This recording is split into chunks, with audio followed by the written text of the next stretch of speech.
Welcome to this reading of the second chapter of The Game of Life and How to Play It by Florence Scovel Shinn. My name is Joanna, and today's chapter is called The Law of Prosperity.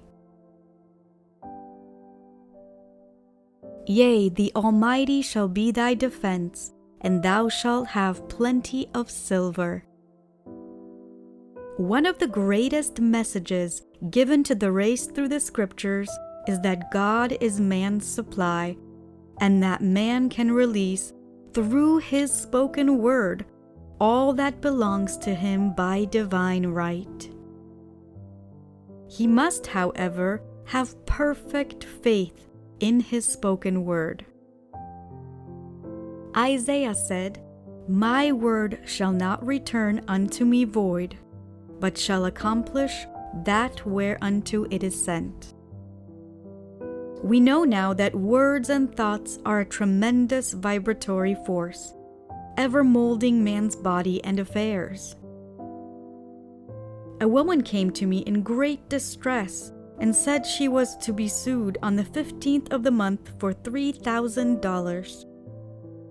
She knew no way of getting the money and was in despair. I told her God was her supply, and that there was a supply for every demand. So I spoke the word. I gave thanks that the woman would receive $3,000 at the right time in the right way. I told her she must have perfect faith and act her perfect faith. The 15th came, but no money had materialized. She called me on the phone and asked what she should do. I replied, "It is Saturday, so they won't sue you today. Your part is to act rich, thereby showing perfect faith that you will receive it by Monday." She asked me to lunch with her to keep up her courage. When I joined her at a restaurant, I said, "This is no time to economize. Order an expensive luncheon. Act as if you have already received the $3,000. All things whatsoever ye ask in prayer, believing, ye shall receive." You must act as if you had already received. The next morning, she called me on the phone and asked me to stay with her during the day. I said, "No, you are divinely protected, and God is never too late." In the evening, she phoned again, greatly excited, and said, "My dear, a miracle has happened. I was sitting in my room this morning when the doorbell rang. I said to the maid, 'Don't let anyone in.' The maid, however, looked out the window and said, 'It's your cousin with the long white beard.' So I said, 'Call him back. I would like to see him.' He was just turning the corner when he heard the maid's voice, and he came back.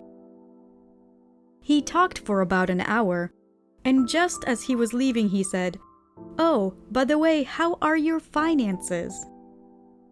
I told him I needed the money, and he said, 'Why, my dear, I will give you $3,000 the first of the month.' I didn't like to tell him that I was going to be sued. 'What shall I do? I won't receive it till the first of the month, and I must have it tomorrow.' I said, 'I'll keep on treating.' I said, 'Spirit is never too late. I give thanks that she has received the money on the invisible plane and that it manifests on time.' The next morning, her cousin called her up and said, 'Come to my office this morning, and I will give you the money.' That afternoon, she had $3,000 to her credit in the bank and wrote checks as rapidly as her excitement would permit. If one asks for success and prepares for failure, he will get the situation he has prepared for. For example, a man came to me asking me to speak the word that a certain debt would be wiped out. I found that he spent his time planning what he would say to the man when he did not pay his bill, thereby neutralizing my words. He should have seen himself paying the debt. We have a wonderful illustration of this in the Bible, relating to the 3 kings who were in a desert, without water for their men and horses. They consulted the prophet Elisha, who gave them this astounding message. Thus says the Lord, Ye shall not see wind, neither shall ye see rain, yet make this valley full of ditches. Man must prepare for the thing he has asked for when there isn't the slightest sign of it in sight. For example, a woman found it necessary to look for an apartment during the year when there was a great shortage of apartments in New York. It was considered almost an impossibility, and her friends were sorry for her and said, "Isn't it too bad? You have to store your furniture and live in a hotel." She replied, "You needn't feel sorry for me. I'm a Superman, and I'll get an apartment." She spoke the words, "Infinite Spirit, open the way for the right apartment." She knew that there was a supply for every demand, and that there was unconditioned working on the spiritual plane, and that one with God is a majority. She had contemplated buying new blankets, when the tempter, the adverse thought or reasoning mind, suggested, "Don't buy the blankets. Perhaps after all you won't get an apartment, and you will have no use for them." She promptly replied to herself, "I'll dig my ditches by buying the blankets." So she prepared for the apartment and acted as though she already had it. She found one in a miraculous way, and it was given to her although there were over 200 other applicants. The blankets showed active faith. It is needless to say that the ditches dug by the 3 kings in the desert were filled to overflowing. Read 2 Kings. Getting into the spiritual swing of things is no easy matter for the average person.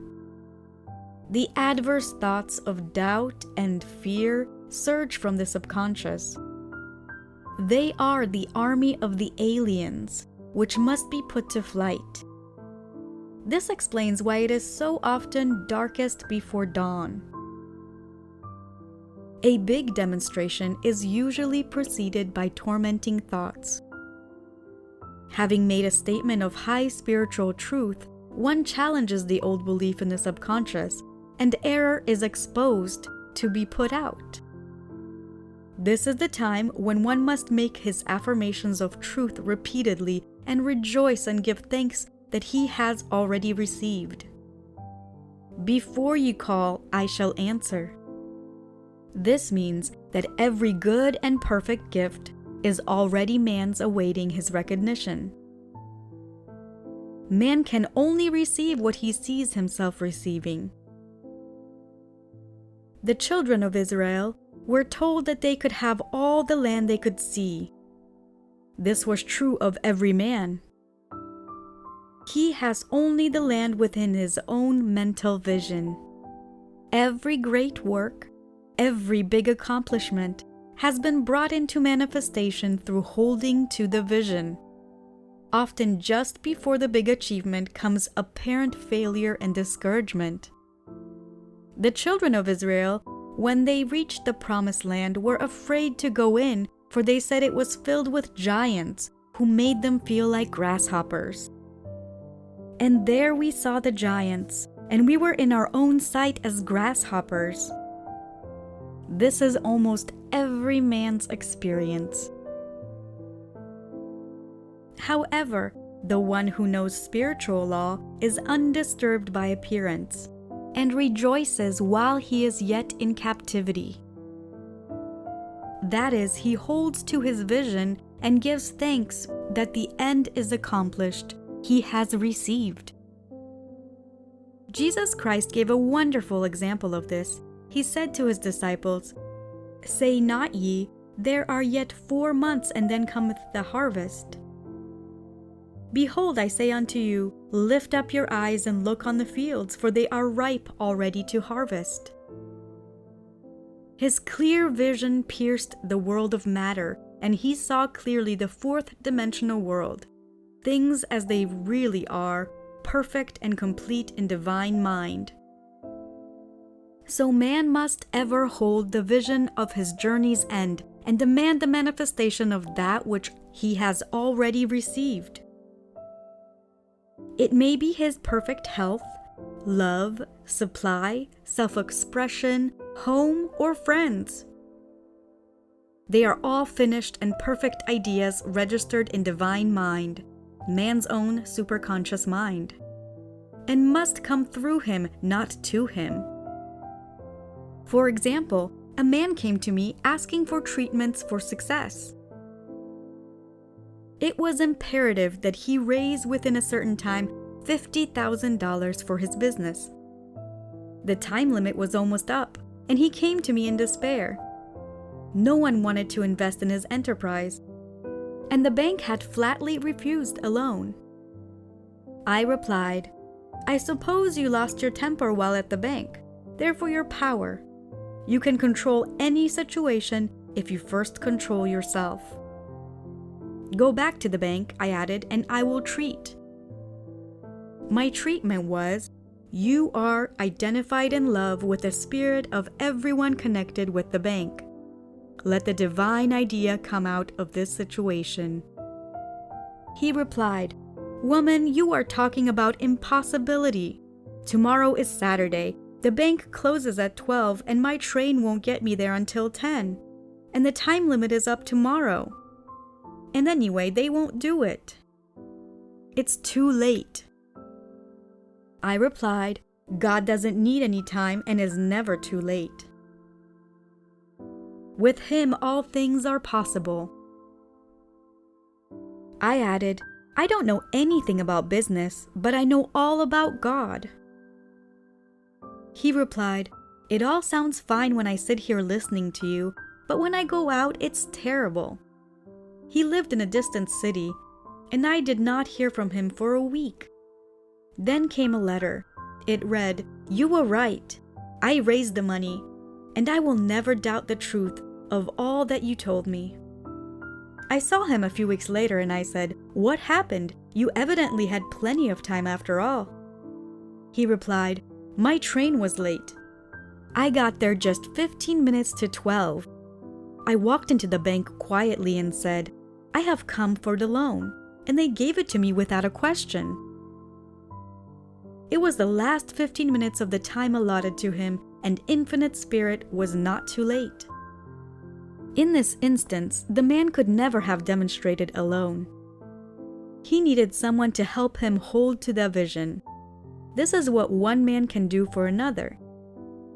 Jesus Christ knew the truth of this when he said, "If 2 of you shall agree on earth as touching anything that they shall ask, it shall be done for them of my Father which is in heaven." One gets too close to his own affairs and becomes doubtful and prideful. The friend or healer sees clearly the success, health, and prosperity and never wavers, because he is not close to the situation. It is much easier to demonstrate for someone else than for oneself.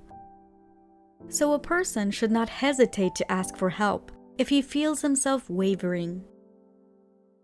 A keen observer of life once said, "No man can fail if some one person sees him successful." Such is the power of the vision, and many a great man has owed his success to a wife, a sister, or a friend who believed in him and held without wavering to the perfect pattern. End of chapter 2.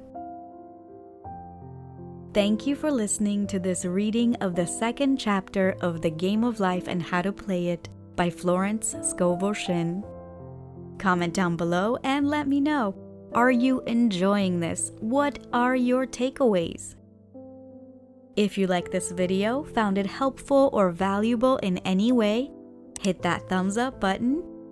And if you're new to this channel, don't forget to hit that subscribe button and the bell notification icon to get notified every time I upload a new video. Because this year, I am committed to helping you gain mastery over your mind and emotions. See you in the next video. Bye!